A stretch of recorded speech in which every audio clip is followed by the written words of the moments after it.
नमस्कार मु डाक्तर भगीरथ पाढ़ी मनोचिकित्सालय तरफ विश्व मातृस्तन्यपान सप्ताह अवसर में मु आपण मानक अनेक अनेक शुभेच्छा अभिनंदन जनाऊँगी।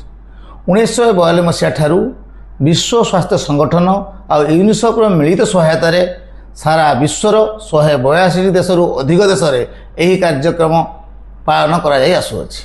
यही कार्यक्रम मूल लक्ष्य मातृस्तन्यपान गुरुत्व को लोकलोचन में पहुँचाइबा और यह समाज में आदृत कराइबा पाई विभिन्न कार्यक्रम ग्रहण करिबा।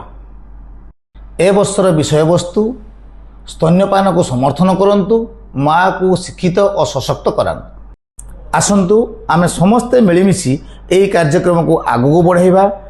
यह केवल माँ दायित्व नुहे, माँ सहित बापा बुढ़ापा बुढ़ीमा परिवार प्रत्येक सदस्य सहित अंगनवाड़ी कर्मी डाक्तर सरकार समस्ते मिलमिशि यह आम निर्दिष्ट करवा। 6 मास भितर जन्मरू 6 मास भितर केवल शिशु को माँ क्षीर ही प्रदान करें सुनिश्चित करवा।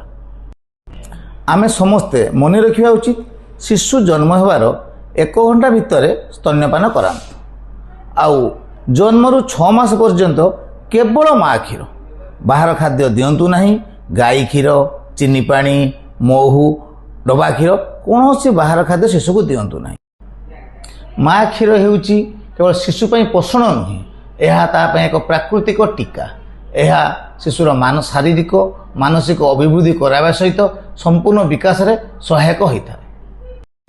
आसंतु ए विश्व मातृस्तनपान पालन सप्ताह अवसर में सरकार तरफ विभिन्न सचेतनामूलक कार्यक्रम आयोजन कर कार्यक्रम को आम एक मन एक प्राण दे सहयोग करवा एवं गोटे सुस्थ शिशु सुस्थ समाज गठन में सहायक होगा। कारण एक सुस्थ शिशु ए देशर भविष्यत।